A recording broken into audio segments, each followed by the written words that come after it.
Osmania general హాస్పిటల్లో PG విద్యార్థి సురేష్ మృతిపై కుటుంబ సభ్యులు ఆగ్రహం వ్యక్తం చేశారు. ర్యాగింగ్ వల్ల ఈ ఘటన జరిగిందని ఆరోపిస్తున్నారు. ఉస్మానియా ఆసుపత్రి మార్చరీ వద్ద కుటుంబ సభ్యులు ఆందోళన చేపట్టారు. మరింత సమాచారం మా ప్రతినిధి రమేష్ ప్రత్యక్ష ప్రసారం ద్వారా అందిస్తారు.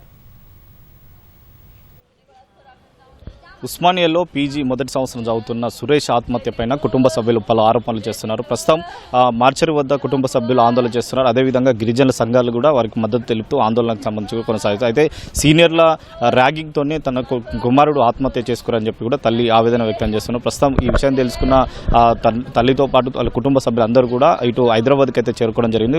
వీళ్ళది స్వస్థలం మహబూబ్నగర్ జిల్లాగా వారైతే చెప్తున్నారు. ప్రస్తుతం ఈ ఆత్మహత్యలకు సంబంధించి కూడా ప్రైమరీగా పోలీసులు కేసు నమోదు చేసి దర్యాప్తు కొనసాగిస్తున్నారు. కానీ ఇది ర్యాగింగ్ వల్లనే ఆత్మహత్య చేసుకున్నారని చెప్పి కూడా వారి కుటుంబ సభ్యులు అయితే ఆందోళన చేస్తున్నారు. అసలు ఏం జరిగింది, ఎప్పుడు మాట్లాడారు, వాళ్ళ కుటుంబ సభ్యులు తల్లితో మాట్లాడారు, ఒకసారి మాట్లాడే ప్రయత్నం చేద్దాం. అమ్మ ఎప్పుడు మాట్లాడారమ్మా చివరిగా మీ అబ్బాయి మీతో? 7:30కే ఫోన్ చేసిన, 7:30కే మాట్లాడిండు. ఏం చెప్పాడు అంటే ఇక్కడ కాలేజీలకు సంబంధించి కూడా ఏమనలేడు. ఇప్పుడైతే ఏమనలేడు, ఈరోజు అనలేడు. మంచిగానే మాట్లాడిండు. ఈరోజు నేను డ్యూటీకి పోతున్నా స్నానం చేసుకుంటా అన్నాడు. స్నానం చేసుకొని డ్యూటీకి వెళ్తా అమ్మా అన్నాడు. అంటే సరే బెట్టా అన్న. టిఫిన్ చేసి స్నానం చేసి టిఫిన్ చేసి వెళ్ళు అమ్మ చెప్పిన అంతే. కానీ ఈరోజు ఏమనలేడు.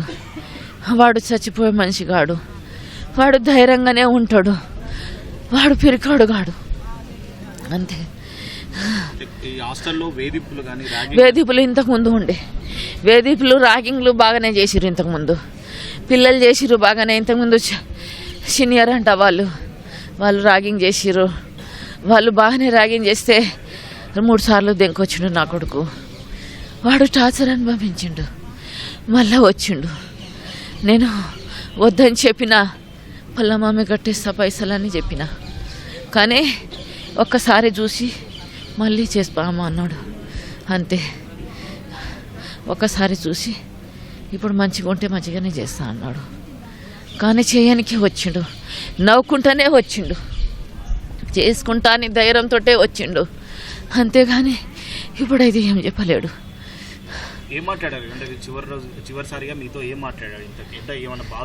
బాధలు చెప్పలే, ఏం చెప్పలే, ఏది చెప్పలేదు.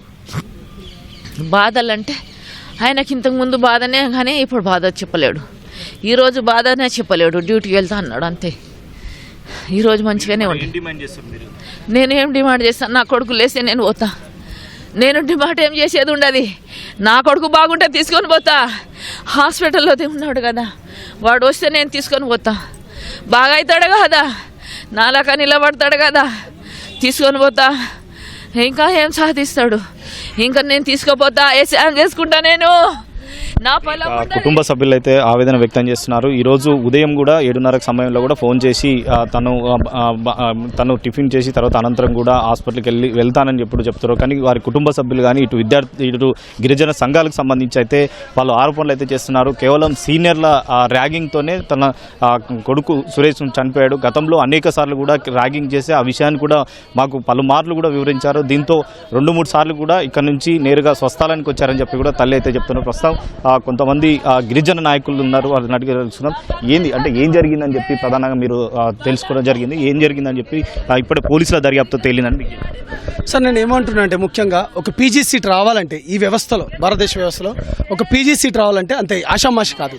దట్టు ఓపెన్ కేటగిరీలో వచ్చిన ఒక స్టూడెంట్ వాళ్ళ ప్రొఫెసర్ కూడా కాల్ చేసి ఈ అబ్బాయిని మంచిగా చూసుకుంటా అంటే అతను ఎంత టాలెంటెడ్ పర్సనో ఒకటి చూసుకోవాలి. Point number 1. రెండోది ఏంటంటే ఆ అబ్బాయి వాళ్ళ ఇంట్లో పోలీస్ డిపార్ట్మెంట్ వాళ్ళు కూడా ఉన్నారు. వాళ్ళ అమ్మకు కూడా ప్రతిసారి చెప్పుకుంటున్నారట, అమ్మ నాకు ఇట్లా హరాస్మెంట్ చేస్తున్నారు, అమ్మ నాకు డ్యూటీలు ఎక్కువ వేస్తున్నారు, అమ్మ నాకు కనీసం అన్నం తినడానికి కూడా టైం ఇచ్చట్లేదు. అంటే రెగ్యులర్గా ఒక 3-4 డేస్ నుంచి డ్యూటీలు వేసుకుంటూ పోతున్నాడు. ఇది గత 6 నెలల నుంచి ఇట్లా జరుగుతూనే ఉంది. దాని తర్వాత వాళ్ళ మామకు కూడా చెప్పుకుంటున్నారు, అరే మరి నేను వచ్చి మాట్లాడతారా భయ్, మాట్లాడితే ఏంద్రా అంటే లేదు మామ, నన్ను మళ్ళీ మీరు పోయిన తర్వాత నాకు వేరే ఇంటర్నల్ మార్క్స్ ఉంటాయి కదా, మార్క్స్లలో కానీ లేకపోతే ఇంకా అరేంజ్మెంట్ చేసుకుంటా ఉన్నాడు అనుకుంటా అంటున్నారు. అయితే ఉన్నట్టుండి ఆ అబ్బాయి మార్నింగ్ చూసేవరకు చనిపోయి ఉన్నాడు. అది ఏం జరిగిందో తెలియదు, ఆ బోల్ట్లు వేసుకున్నా తెలియదు. ఒకవేళ బోల్ట్లు వేస్తే ఎవరు బోల్ట్లు వేసిండ్రు, ఆ డోర్ వేసుకున్నారు, ఒకవేళ డోర్ తీస్తే ఎవరు తీసిండ్రు. మీరు నిజంగా చెప్తున్నాను, ఒక్క విద్యార్థి అంటే వీళ్ళ ఫ్రెండ్స్ జంతువు అయినా చనిపోతే మిగతా జంతువులు వస్తాయి. ఇంత దారుణమా? ఒక స్టూడెంట్ చనిపోతే ఒక్క స్టూడెంట్ కూడా లేకపోవడం ఎంత అన్యాయం. వాళ్ళకు భయభ్రాంతులకు గురి చేసిండ్రు. కనీసం వాళ్ళ హెచ్ఓడి కానీ ప్రిన్సిపాల్ కానీ లేకపోతే సంబంధిత డాక్టర్లు కానీ ఎవడు కూడా ఒకటి రానిది. మాకు ముఖ్యంగా ఏంటిదంటే మాకు నిజాలు తెలవాలి. వాడు ఆ అబ్బాయి అనే వ్యక్తి ఏ విధంగా చనిపోయిండు, ఏ విధంగా చంపబడ్డారు. యాక్చువల్గా మేము ఏమనుకుంటున్నాం, ఇది హత్య అనే అనుకుంటున్నాం. ఇన్వెస్టిగేషన్లో ఇది బయటికి తెలాలి. పోలీసులకైతే ఇప్పటివరకు చెప్పినాం. ఒక అమ్మాయి తన ఫ్రెండ్ ఎవరైతే ఉన్నారో తను ఏ విధంగా చనిపోయిందంటే చాలా క్లియర్గా చెప్పింది. సీనియర్ల వేధింపుల వల్ల అని చాలా క్లియర్గా చనిపోయింది. ఇప్పుడు ఆ అమ్మాయిని లేకుండా చేసిండు. మాకు ఒకటే అంటున్నా, సంబంధిత గవర్నమెంట్ వ్యక్తులు కూడా ఇప్పటి వరకు ఎవరు రాలేదు. కాంగ్రెస్ ప్రభుత్వం కేవలం ఓట్లేసేటప్పుడు పోలీసులు అడగడం జరిగింది. పోలీసులు ఏం చెప్పారు? మీ పోస్ట్ మార్టంకి సంబంధించి కూడా ఇక్కడ ఆందోళన చేయడానికి ప్రధాన కారణం సార్, పోలీసు వాళ్ళు ఏమంటున్నారు, వాళ్ళు ప్రైమ్లో ఒక ఎఫ్ఐఆర్ అయితే చేసుకున్నారు. వాళ్ళ ఇన్వెస్టిగేషన్ ఏంటంటే మాకు సహకరించండి అన్నాడు. చట్టానికి లోబడి మేము సహకరిస్తున్నాం. గతంలో ప్రీతిబాయ్ అనే ఒక వరంగల్ ఆడబిడ్డను కూడా ఏ విధంగా చంపేసిండో మాకు తెలుసు. అప్పుడు ఉన్న గవర్నమెంట్ ఏ విధంగా అంటే ఈ దేశంలో పేద బిడ్డలకు ఎక్కడో న్యాయం జరగదు. ఇది అది రాజ్యాంగం విలువలా లేకపోతే అది ఏం దౌర్భాగ్యమో తెలియదు. కేవలం ఓట్లేసుకునేటప్పుడు ఈ రాజకీయ నాయకులు వస్తాడు. సంబంధిత ఒక ఎస్సీ మంత్రి అయి ఉండి కూడా నువ్వు స్పందించకపోతే నీ మంత్రి ఉండేనికి నువ్వు దేనికి? ఇప్పుడే అతను పిఆర్ఓ గారితో మాట్లాడాను, స్పందించినా అంటున్నారు. ఇప్పటివరకు ఫోన్ లేదు, ఏం లేదు. అంటే వీళ్ళు కేవలం ఈ బడుగు బలహీన వర్గాలు కేవలం ఓటు గురించి మాత్రమే వస్తా కానీ వీళ్ళకి న్యాయం జరగదు. నిజంగా చిత్తశుద్ధి ఉంటే ఆ హెచ్ఓడిని ఆ ప్రిన్సిపాల్ పైన వెంటనే మేము కేసులు కావాలంటున్నాం. అదేవిధంగా సంబంధిత ఎవరైతే బాబు చనిపోయిన వాళ్ళ కుటుంబానికి కూడా న్యాయం జరగాలంటున్నామండి. ప్రధానంగా సురేష్ మృతికి గల కారణాలు ఏందో ఇటు పోలీసులు కూడా ఇన్వెస్టిగేషన్ చేసి దర్యాప్తు చేసి వారిపైన అంటే ఎవరైనా ప్రమాదం ఉన్నట్లయితే వారిపై కూడా చర్యలు తీసుకోవాలని చెప్పి కూడా ప్రధానంగా గిరిజన సంఘాలు కానీ వారి కుటుంబ సభ్యులు అయితే డిమాండ్ చేస్తున్న పరిస్థితి అయితే ఉంది. Vote studio.